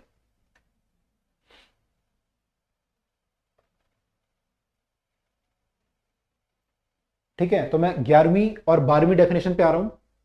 11वीं और 12वीं, लोकेलाइज और नॉन लोकेलाइज, लोकेलाइज और नॉन लोकेलाइज वेक्टर क्या होते हैं। तो लोकेलाइज और नॉन लोकेलाइज वेक्टर क्या होते हैं बेटा, जो कुछ वेक्टर ऐसे होते हैं, जब आप फिजिक्स पढ़ोगे क्वेश्चन सॉल्व करोगे तो आप देखोगे कुछ वेक्टर ऐसे होते हैं कि जो जिस पॉइंट पे लग रहा है आपको वहीं पे यूज करना है, वहीं पे आप मूव नहीं कर सकते उसे ऊपर नीचे, है ना। आप जब ऐड करोगे या माइनस करोगे तो ऊपर नीचे मूव नहीं कर सकते या इधर उधर को मूव नहीं कर सकते, ठीक है। मैं ऊपर नीचे बोल रहा हूं, मैं ऐसे नहीं बोल रहा कि आप घुमा दो, घुमाओगे तो वेक्टर ही चेंज हो जाएगा, तो घुमाता कभी सकता ही नहीं, घुमाना तो मेरे पॉसिबिलिटी है ही नहीं, वो वेक्टर ही चेंज हो जाएगा। मैं केवल ये वेक्टर है इसको ऊपर मूव कर रहा हूं, तो मैग्नीट्यूड सेम है इसका, जितना यहां था उतना यहां है, और डायरेक्शन भी सेम है। मैंने ना तो मैग्नीट्यूड चेंज किया ना डायरेक्शन चेंज की, ठीक है। तो ऐसा अगर मैं कर सकता हूं, वेक्टर को मैं ऊपर नीचे मूव कर सकता हूं और उससे हमारे क्वेश्चन में कोई फर्क नहीं पड़ता, तो उसको हम बोलते हैं नॉन लोकेलाइज। वो कहीं फिक्स नहीं है, आप यहां भी लगा सकते हो, आप यहां भी लगा सकते हो, आप यहां भी कर सकते हो, नीचे भी कर सकते हो, या फिर मैं ऐसे भी कर सकता हूं, इधर को करूंगा तब भी मैंने भी डायरेक्शन चेंज नहीं की और मैग्नीट्यूड चेंज नहीं किया, है ना। यहां पे था मैं यूं ले आया, तो ना मैंने डायरेक्शन चेंज की ना मैंने मैग्नीट्यूड चेंज किया, है ना। तो अगर मेरे ऐसे करने से क्वेश्चन में कोई फर्क नहीं पड़ता, उसको मैं बोलता हूं नॉन लोकेलाइज। लोकेलाइज क्या होता है, लोकेलिटी होती है ना, किस लोकेलिटी से आप हो, तो इसकी कोई लोकेलिटी नहीं है, यहां भी हो सकता है यहां भी हो सकता है, आंसर सेम आएगा आपका। This is known as non localize vector. और अगर मान लो मूव करने से प्रॉब्लम होती है, हम आंसर हमारा फर्क आता है, तो उसे हम बोलते हैं लोकेलाइज, ये फिक्स है, इसको यहीं पे लगाना है। आप ना यहां कर सकते, आप ना यहां कर सकते, ना यहां कर सकते ना यहां कर सकते, उसे बोलेंगे नॉन लोकेलाइज वेक्टर। तो आई थिंक ये क्लियर है सबको, लोकेलाइज और नॉन लोकेलाइज। तो फिर आगे मूव करें।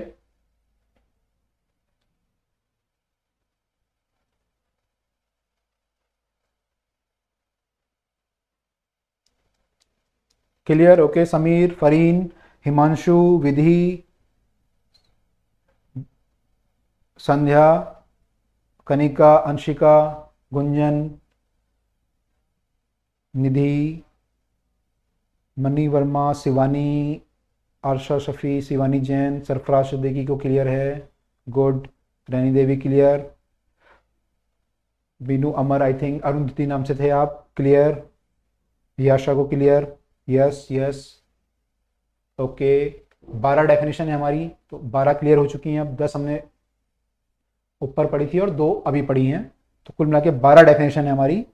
एंड यहां से हम ये चल रहा है, ठीक है। अच्छा, मैं आज फास्ट तो नहीं चल रहा कुछ ज्यादा, या इट्स ओके अभी, है ना, अभी तो ओके है speed, we are not very fast, it's okay, speed is okay, और फास्ट है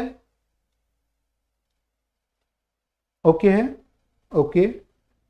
स्लो, अच्छा स्लो भी है, अच्छा अभी फास्ट हो जाएगी, और फास्ट तो करेंगे धीरे धीरे।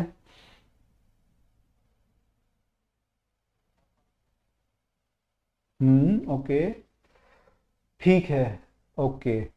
चलो, तो लगभग ओके लिख रहे हैं सब लोग, ठीक है, ओके। ओके, इसको देख लेते हैं अब, है ना, इसको देख लेते हैं अब। तो हमारा ये जो है, ये है parallelogram law of vector addition. जो हम वेक्टर को ऐड करते हैं, देखो स्केलर क्वांटिटी तो है नहीं है, तो आप ऐड कैसे करोगे, स्केलर होता तो आप ऐड कर लेते हो, है ना। 2 kilo plus 2 kilo 4 kilo, 2 kilo plus 5 kilo 7 kilo, add कर लेते हो, है ना, बड़े आराम से ऐड कर लेते हो, आपने बचपन से वही पढ़ा है। लेकिन यहाँ पे क्या आ गया, वेक्टर आ गया, तो वेक्टर में 2 प्लस 2 जो है, जरूरी नहीं है कि 4 होगा, 2 प्लस 2 कुछ भी हो सकता है, 0 भी हो सकता है, 4 भी हो सकता है, उसके बीच में कुछ भी हो सकता है, 1 भी हो सकता है, 2 भी हो सकता है, ठीक है।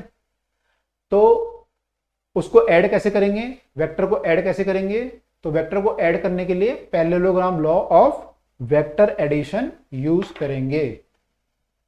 तो क्या होता है पैरेललोग्राम लॉ वेक्टर एडिशन, देखो पहले डेफिनेशन पढ़ लेते हैं फिर आएंगे इसके डेरिवेशन पे। ये कह रहा है कि देखो मान लो एक पार्टिकल है, अभी हमने करा था ना कि मान लो एक फोर्स इस पे ऐसे लग रहा है और एक फोर्स ऐसे लग रहा है,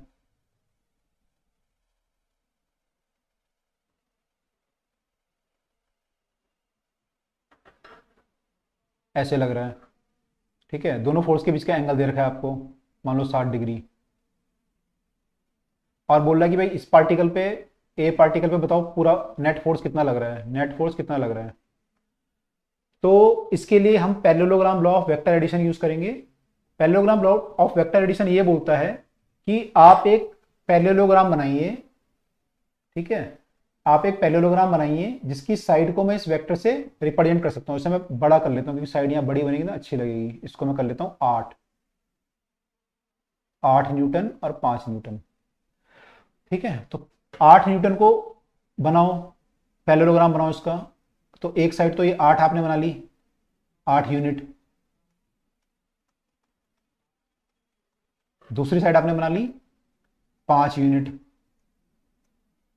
और इसके बीच का एंगल कितना रखा आपने, 5 यूनिट हो जाएगा। एंगल आपने रखा 60 जो आपको दे रखा था क्वेश्चन में। इसको पैरेललोग्राम कंप्लीट कर लो। पैरेललोग्राम लॉ क्या, ओ सॉरी, पैरेललोग्राम क्या होता है, जो साइड पैरेलल होती है आपस में, तो इसके पैरेलल साइड बना लो यहाँ पे, और ऐसे इसके पैरेलल बना लो, तो ये आपका पैरेललोग्राम बन गया। ठीक है, पैरेललोग्राम बन गया। ठीक है, इसमें ये एंगल कितना होगा आपका, अगर ये 60 था तो ये एंगल भी 60 हो जाएगा। बिकॉज क्या है, देखो दो पैरेलल लाइन है ये ऐसे, ये लाइन और ये लाइन पैरेलल है आपस में। तो अगर कोई लाइन उसको ऐसे काटती है तो आपने पढ़ा होगा कि ये कॉरस्पॉन्डिंग एंगल उसके क्या होते हैं, सेम होते हैं। कॉरस्पॉन्डिंग एंगल क्या होते हैं, सेम होते हैं। तो ये एंगल भी 60 हो जाएगा उस केस में। ठीक है, ठीक है, पैरेललोग्राम तो बना दिया, पैरेललोग्राम तो बना दिया। अब हमें करना क्या था, लेकिन क्वेश्चन क्या था, क्वेश्चन ये था कि नेट फोर्स बताओ कितना होगा। तो उसने ये बोला कि अगर आप ऐसे पैरेललोग्राम बना लोगे 8 यूनिट और 5 यूनिट का, तो इसकी जो डायगोनल आएगी, ये डायगोनल, इसकी जो भी लेंथ आएगी, आपने मान लो 5 सेंटीमीटर ये बना लिया, 8 ये बना लिया, फिर आपने डायगोनल बनाया, उसकी लेंथ नाप, और पैरेललोग्राम कंप्लीट कर लिया, फिर आपने डायगोनल बनाया, उसकी लेंथ नापी। ठीक है, मान लो कोई लेंथ आ गई इसकी, ठीक है, मान लो लेंथ आ गई कोई 10 सेंटीमीटर आ गई, तो इसकी जो भी लेंथ आएगी 10 सेंटीमीटर, उतना ही फोर्स, यानी 10 यूनिट जो लेंथ आएगी उतना फोर्स इस पार्टिकल पे एक्ट कर रहा है। यानी 5 और 8 का जो नेट रिजल्टेंट है वो 10 है, अगर ये 10 आ गई तो। ठीक है, अगर ये 10 आ गई तो उसका रिजल्टेंट क्या है, 10 है। यानी स्टेटमेंट क्या है कि अगर 8 जो फोर्स था और 5 को मैं पैरेललोग्राम लॉ से कंप्लीट पैरेललोग्राम बना दूं, तो उसका जो डायगोनल होगा वो रिप्रेजेंट करेगा इसका नेट, 8 और 5 का नेट रिप्रेजेंट करेगा। ठीक है, नेट रिप्रेजेंट करेगा, लेकिन क्या, मैग्नीट्यूड भी और डायरेक्शन भी, मैग्नीट्यूड भी और डायरेक्शन भी। तो मैग्नीट्यूड तो 10 आ गया मान लो, और डायरेक्शन किधर को आ जाएगी, ऐसे। मान लो ये एक फोर्स इधर को था और एक इधर को था, तो जो ये होगा, ये इसकी डायरेक्शन बताएगा आपको कि आपका जो नेट फोर्स आएगा वो इस डायरेक्शन में आएगा, डायगोनल की डायरेक्शन में आएगा, और कितना आएगा वो डायगोनल की लेंथ से निकाल सकते हो। ठीक है, तो ये इसकी स्टेटमेंट है। इतना क्लियर है सबको, इतना क्लियर है।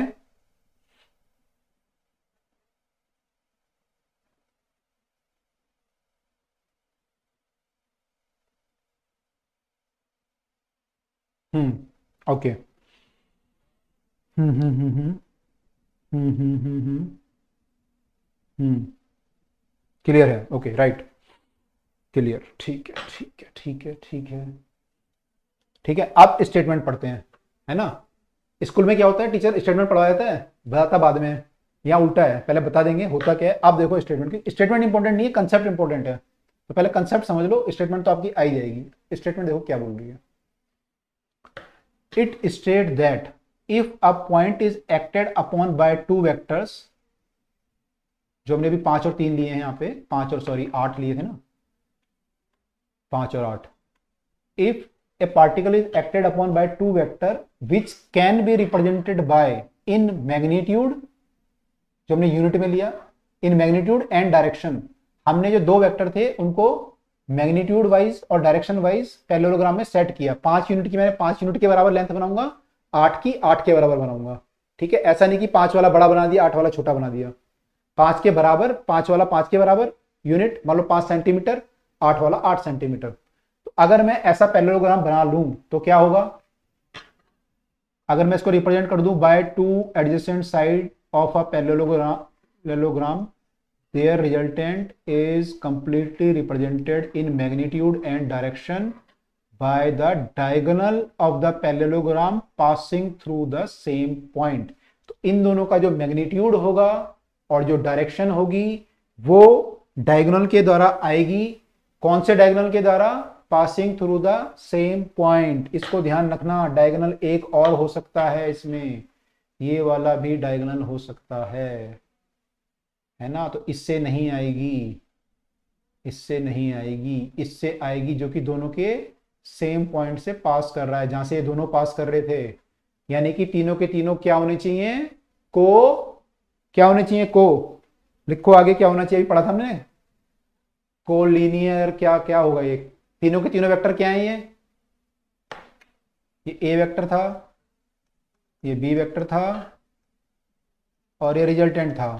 तीनों के तीनों क्या है यहाँ पे, जल्दी बताओ। हाँ हाँ, को इनिशियल हैं, करेक्ट। कॉन करंट भी लिख रहे हो लेकिन को इनिशियल इज बेटर। तीनों सेम पॉइंट से स्टार्ट कर रहे हैं, को इनिशियल। ये बड़ा ध्यान रखिएगा, को इनिशियल होना चाहिए वेक्टर। ऐसा नहीं चलेगा, ऐसा। मान लो एक वेक्टर तो ये हो गया और एक हो गया ये, और आपने बना दिया ऐसे। अब इसका इनिशियल पॉइंट तो ये है, इन दोनों का ये है रिजल्टेंट, तो ऐसा रिजल्टेंट बनेगा ही नहीं, ऐसा बनेगा ही नहीं। ठीक है, ये ए है, मान लो ये बी है, तो ए का इनिशियल पॉइंट ये, ए का इनिशियल पॉइंट तो यहाँ पे है, बी का यहाँ पे है, तो ये नहीं चलेगा, ये नहीं चलेगा, राइट। अगर ऐसा है तो क्या करेंगे फिर, ऐसा है तो ए को ऐसे ही रहने दो, ए तो यहीं पे था आपका, बी वाला जो ऊपर था उसको उठा के यहां ले आओ, है ना। मैंने वेक्टर को उठा के आगे मूव कर दिया ऐसे। तो जब मैं आगे मूव करूंगा, अभी मैंने पढ़ा था कि उसको मैंने वेक्टर के अंदर डायरेक्शन चेंज की और ना मैंने उसका मैग्नीट्यूड चेंज किया, सेम डायरेक्शन में रखा मैंने। अगर मैं उसे आगे मूव करूंगा तो वेक्टर में फर्क नहीं पड़ेगा। वेक्टर में भी दो चीजें होनी चाहिए, सेम मैग्नीट्यूड और सेम अगर डायरेक्शन है तो वेक्टर तो वही है, वेक्टर में फर्क थोड़ी पड़ा, वेक्टर में फर्क थोड़ी पड़ा। तो मैं उठा के बी को ऊपर नीचे कर सकता हूं, तो मैं बी को यहां कर लेता हूं, और ए मेरा यहां था ही पहले ही। तो अब जाके पैरेललोग्राम कंप्लीट करना पड़ेगा फिर, तो पैरेललोग्राम अब ऐसे बन जाएगा और रिजल्टेंट आपका ऐसे आ जाएगा, इधर को आएगा। तो इनको को इनिशियल होना बहुत जरूरी है, को इनिशियल, यहां पे को इनिशियल है तीनों। इतनी बात क्लियर।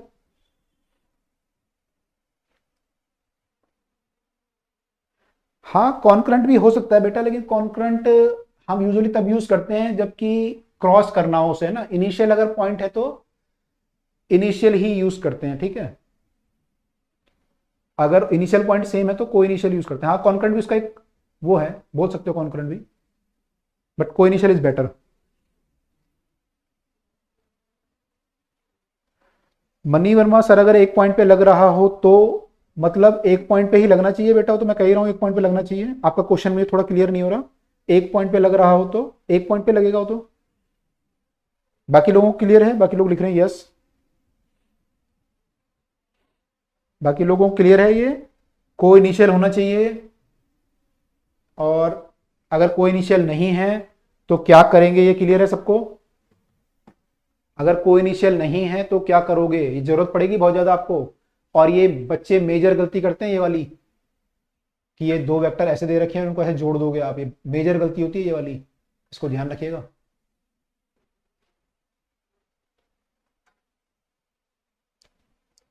इसको ध्यान रखिएगा,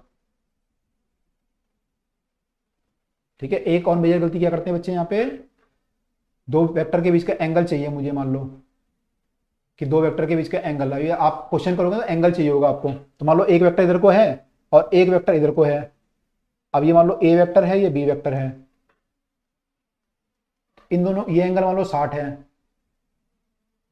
तो दोनों वेक्टर के बीच का एंगल कितना लिखोगे। अगर ये क्लियर हो गया बताओ, दोनों वेक्टर के बीच का एंगल कितना लिखोगे फिर जब आप सॉल्व करोगे आगे अभी पैरेललोग्राम, तो दोनों वेक्टर के बीच का एंगल कितना होगा, बताओ क्या लिखोगे।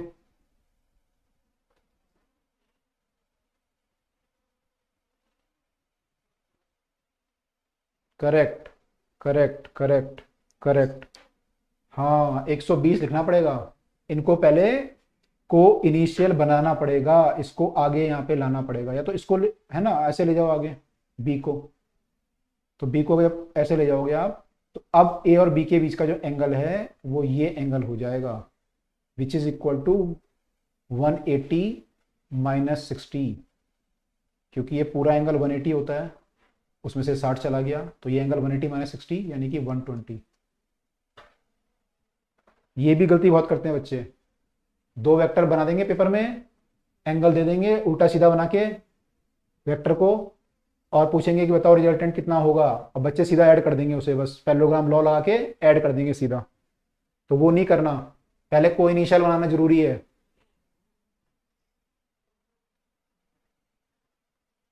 ठीक है, ठीक है। तो पैरेललोग्राम लॉ क्या होता है, इसको बस इतना ये देख लेते हैं। अब देखो आपको, आपने भाई वो तो पढ़ लिया कि होता क्या है, कितना होता है, लेकिन वैल्यू कैसे निकालोगे? वैल्यू कैसे निकालोगे इसकी? भाई ये आर है आपका, ये वाला आर, इसकी वैल्यू कैसे निकालोगे? तो हम पाइथागोरस थ्योरम यूज करेंगे। हम क्या करेंगे, ये पॉइंट मान लो, ये पॉइंट है आपका ये वाला, इसको यहाँ से परपेंडिकुलर एक्सटेंड कर देंगे यहाँ पे, तो ये राइट एंगल ट्रायंगल बन गया। अगर मैं इस ट्रायंगल को देखूं तो ये राइट एंगल ट्रायंगल बन गया। इसमें मुझे क्या निकालना है? आर निकालना है। R is the hypotenuse. R क्या है? हाइपोटेनियस है इसका। और मुझे ये पता है ये 8 है यहां तक, ये 8 है। अब अगर ये निकाल लूं तो मेरी ये पूरी लेंथ निकल जाएगी, बेस निकल जाएगा पूरा। तो ये बताओ, ये एंगल 60 था तो ये भी 60 होगा, है ना? अभी हमने देखा था। और ये लेंथ 5 होगी क्योंकि ये लेंथ 5 थी यहाँ पे, तो ये पैरेलल, इसके पैरेललोग्राम लॉ है, वो पैरेललोग्राम है सॉरी, तो ये लेंथ भी 5 होगी आपकी। तो ये कितना होगा? ये कितना होगा? हमने आई थिंक 2 क्लास पहले देखा था, फोर्स को जब हम ब्रेक करते हैं, F cos theta F sine theta, तो यहाँ पे कितना होगा? ये 5 कॉस 60 होगा या 5 साइन 60 होगा?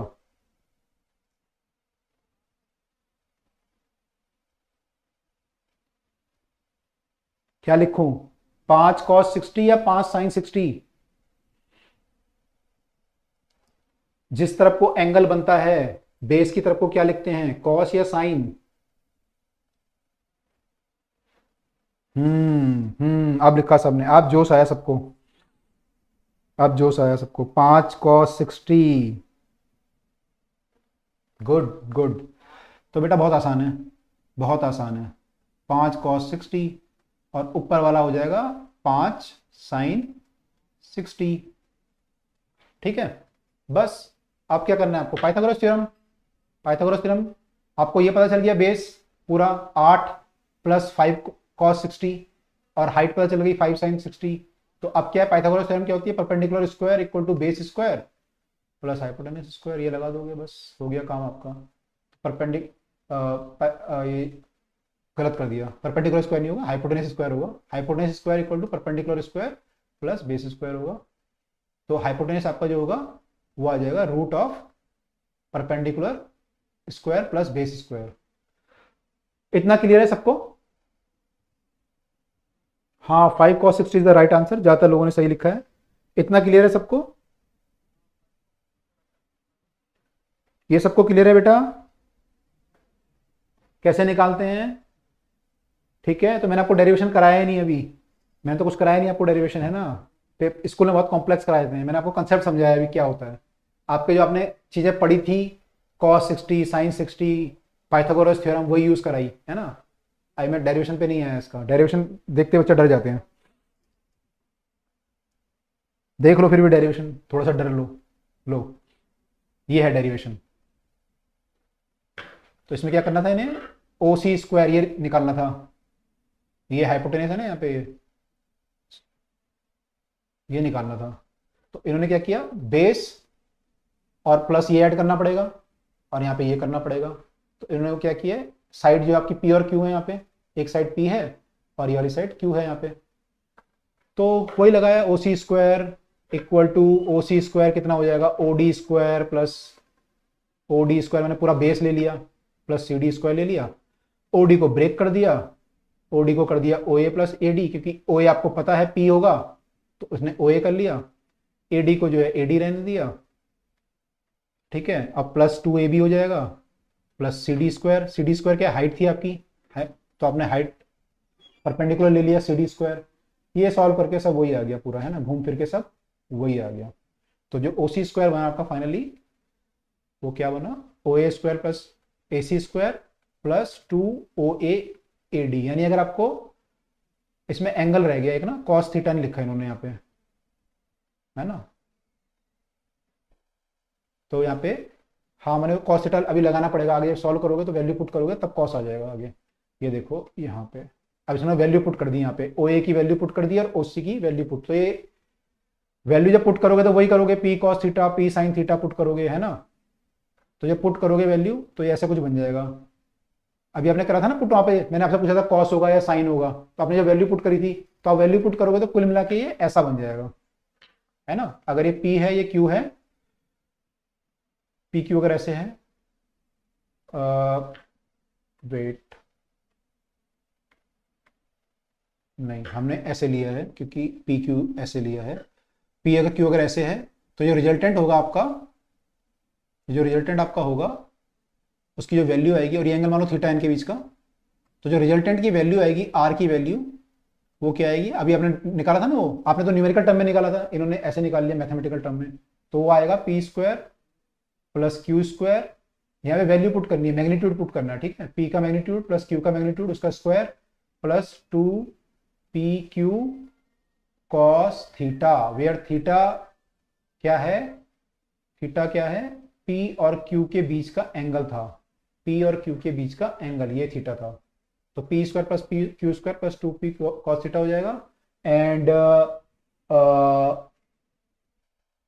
एंड इसका रूट ले लेंगे फिर, ठीक है, दैट इज द रिजल्टेंट। तो रिजल्टेंट की लेंथ आपकी आ गई, जो आप लेंथ निकालना चाह रहे थे वो आ गया, तो रिजल्टेंट आ गया। तो अब आप बता सकते हो कि 5 न्यूटन का फोर्स और 8 न्यूटन का फोर्स अगर वर्क कर रहा है 60 डिग्री पे, तो दोनों का रिजल्टेंट कितना होगा। तो अगर वो निकालना होगा तो क्या करेंगे, यहाँ पे लिख देंगे 5 का स्क्वायर प्लस 8 का स्क्वायर और plus 2 into 5 into 8 into cos 60, बस ये सॉल्व कर लेंगे, इसका रूट कर लेंगे, है ना। तो जो आपका क्वेश्चन था उसके आप सॉल्यूशन पे फाइनली पहुंच गए, आपने ड्राइव करते करते पाइथागोरस लगा के सॉल्यूशन निकाल लिया कि दो वेक्टर को ऐड कैसे करेंगे। तो ऐसे हम वेक्टर को ऐड करते हैं। तो अगर ये सबको क्लियर है तो एक बार ओके कर दें। अच्छा, निकाल भी दिया कई बच्चों ने। हाँ, डीपीपी कर लो स्टार्ट, अभिषेक वेक्टर की डीपीपी स्टार्ट कर लो। हालांकि आई थिंक डीपीपी के बराबर क्वेश्चन मैंने यहां भी ले रखे हैं, क्योंकि डीपीपी में क्वेश्चन वो थोड़ा कम लगे, है ना, मजा नहीं आया मुझे। हालांकि वो भी करने हैं आपको, क्वेश्चन आपके लिए तो टफ ही है, पर मेरे को मजा नहीं आया, तो मैं थोड़ा क्वेश्चन यहाँ भी ले लिए फिर, है ना।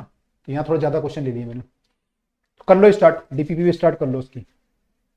अगर सबको क्लियर हो गया तो यस लिख दें एक बार, ओके लिख दें या यस लिख दें।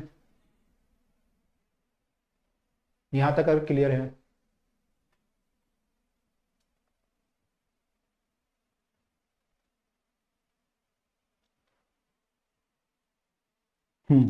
आई थिंक सबको क्लियर हो गया, है ना। एक चीज और रह गई लास्ट, वो कर लें, फिर इसके बाकी चीज अगली बार करेंगे। बस 1 मिनट में फटाफट खत्म कर लेता हूँ, स्पेशल केस में अगली बार आ जाएंगे। देखो बेटा क्या है इसमें कि ये आपका Q था, है ना, और ये P था। इसका जो रिजल्टेंट आया वो एंगल दोनों के बीच का थीटा, यहाँ पे थीटा बना देते हैं, ये थीटा है। अब रिजल्टेंट जो आया वो ऐसे आया, तो ये रिजल्टेंट जो आएगा वो भी एक वेक्टर आएगा। तो आपने वैल्यू तो निकाल ली, आपने बोला जी उसका रिजल्टेंट जो आया वो इतना आ गया, 5 square plus 8 square plus 258 cos 60, लेकिन डायरेक्शन क्या आई। तो डायरेक्शन निकालने के लिए आपको ये एंगल पता होना जरूरी है कि भाई ये एंगल कितना बना रहा है, मान लो एक्स एक्सिस के साथ या पी के साथ कितना एंगल बना रहा है। तो मान लो ये एंगल अल्फा है, अगर ये एंगल अल्फा है मान लो, तो इसको कैसे निकालोगे। इसको भी निकालने का वही तरीका है ना, टेन थीटा ले लोगे। जैसे मान लो ये ट्राइंगल था ना आपका, ये ट्राइंगल था, मान लो ये एंगल निकालना होता है यहाँ पे, तो टेन थीटा ले लेते हैं। टेन थीटा क्या होता है, परपेंडिकुलर, ये परपेंडिकुलर है आपका, यहाँ पे ये परपेंडिकुलर है by base, perpendicular by base कर लेते हैं, ठीक है। परपेंडिकुलर आपको पता है यहाँ पे 5 sin 60 आ गया था आपका, और बेस आपका 8 + 5 cos 60 आ गया था, ठीक है। तो ऐसे करके आप परपेंडिकुलर बाय बेस करोगे तो टेन थीटा आ जाएगा। टेन आपका होता है परपेंडिकुलर बाय बेस। कहां गए हम लोग, यहां पे। तो जब टेन अल्फा निकालोगे तो परपेंडिकुलर बाय बेस जो आपकी वैल्यू आएगी टेन अल्फा, वो क्या आएगी, क्यू साइन थीटा। देखो ये थीटा है, थीटा और अल्फा अलग अलग है, समझ रहे हैं ना, थीटा और अल्फा अलग अलग है। थीटा जो है इन दोनों के बीच का एंगल है, और अल्फा वो एंगल है जो पी के साथ बना रहा है। तो आ जाएगा P + Q, नीचे आ जाएगा cos थीटा। तो ये आपको फॉर्मूला याद रखना है, यहाँ पे लिखा भी हुआ है, देखो ये लिखा हुआ है, ये लिखा हुआ है। तो ये फॉर्मूला आपको याद रखना है कि टेन अल्फा जो होता है वो Q sine theta plus P plus Q cos theta होता है। तो ये तो आपको याद रहेगा। इसमें बस गलती क्या करते हैं बच्चे, यहाँ पे कंफ्यूज हो जाते हैं कि जब क्वेश्चन आएगा पेपर में तो क्यू कौन सा लेना है, पी कौन सा लेना है। तो यहाँ पे थोड़ा सा वैसे देख लो 5 सेकंड में, जल्दी जल्दी, फिर हम बंद करते हैं इसको, स्लाइड को। देखो ये अल्फा है, अल्फा जो एंगल है किसके साथ है, पी के साथ। अल्फा जो एंगल है यहाँ पे किसके साथ है, पी के साथ। तो जब एंगल जिसके साथ होगा वहां पे हम थीटा नहीं लगाएंगे, जैसे ये लगा था ना, पी लिखा हुआ है तो इसको केवल पी लिखते हैं। और जिसके साथ एंगल नहीं होता उसके साथ थीटा आता है Q, Q sine theta, Q cos theta. तो जो एंगल ये निकलेगा, ये किसके साथ निकलेगा, अल्फा पी के साथ निकलेगा एंगल, ये पी के साथ। ये ध्यान रखिएगा बस, और कोई कंफ्यूजन नहीं होगी, ठीक है। फॉर्मूला याद कर लेना एक बार, क्यू साइन थीटा अपॉन में P plus Q cos theta, right. इतना क्लियर।